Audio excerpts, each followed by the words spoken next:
दिन भर के हम आइल बानी काम हो गईल शाम कुछ कर इंतजाम हो। सुना तारू हो बोली ना जी। हाँ। दिन भर के हम आइल बानी काम हो गईल शाम कुछ कर इंतजाम हो। दही में दम रही तबे लड़ी गाड़ी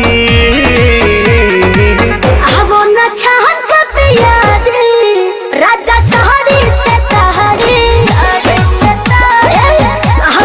छहन का पिया दी राजा सहरी से तहरी।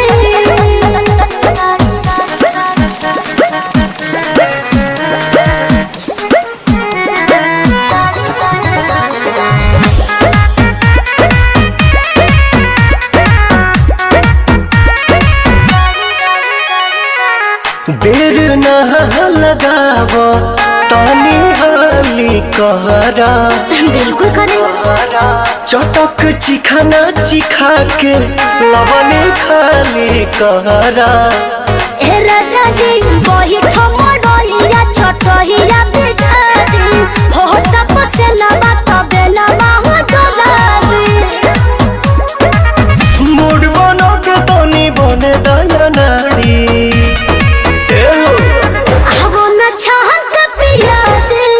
राजा सहरे सतहरे छहन का पिया दी राजा सहरे सतहरे।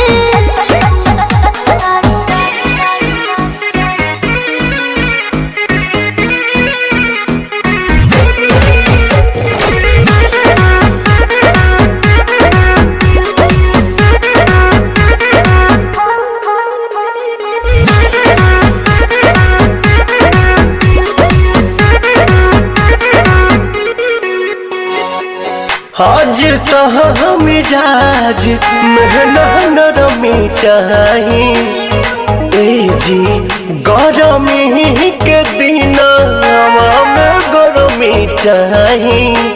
ए राजा जी इतना ना फायदा करेला दहे दूध हो चार छक मार के दिमाग बड़ा सूद हो। सुना पवन विजय के दुख बुझा प्यारी